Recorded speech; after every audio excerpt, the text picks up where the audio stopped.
How do you think Jesus would use Instagram if he had it? I've always said, when Twitter first came out, which is a bit before Instagram, that he would have been a great tweeter, because so much of what he said can be said in less than 120, much less 140 characters.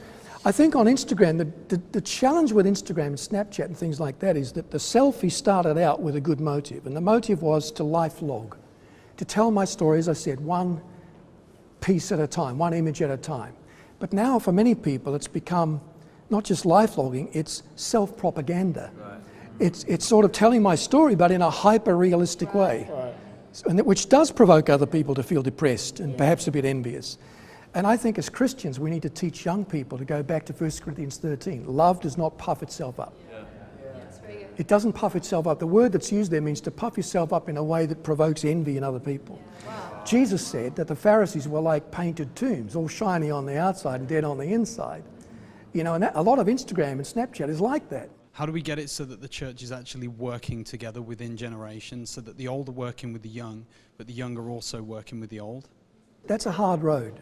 And there's a lot of creative tension goes on when generations work together, as long as people know it's creative. Pastors used to ask me, how do I get older people in my church to understand why so much of our music is young, so much of our preaching style is quite young? And I would say to them, well, the best way to do that is to explain to them that your church is about the future. You want their grandchildren and their great-grandchildren to know Jesus. Yeah. And there's hardly anybody that will argue with that.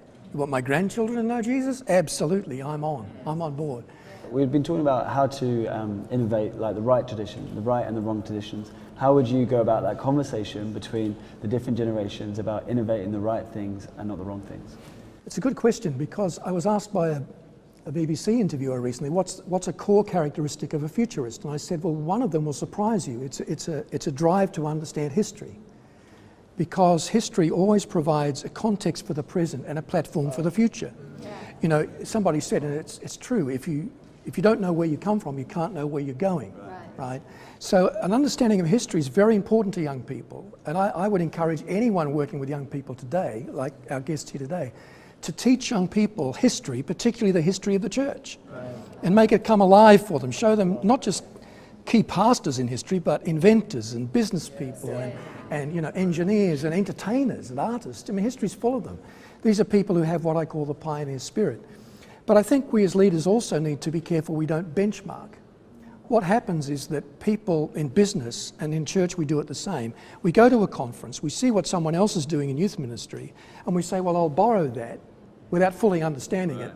I'll push that button and maybe get the same result, and we never do. That's called benchmarking. And there's a time to imitate others. It does help us, but it can, if we're not careful, lead us to look for the norm instead of the exception.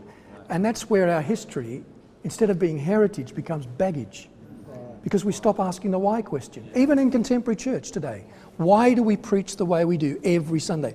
Why are the same 5 chords the right chords to play in a worship song? Yeah, I can see you recognize that. Why is the same rhythm, you know, the right rhythm to play? We've got to ask the why question. That keeps us from heritage, which is a good thing, becoming baggage, which is not. Wow, that's great. Yeah. Well, that's all we've got time for today. Just want to say a massive thank you to Mal Fletcher for being here. Absolutely incredible. We're so grateful. Thank you to all you guys, the youth and young adult leaders that are here today. Give yourselves a round of applause as well. We've had a great time together. Thanks for watching. We'll see you next time.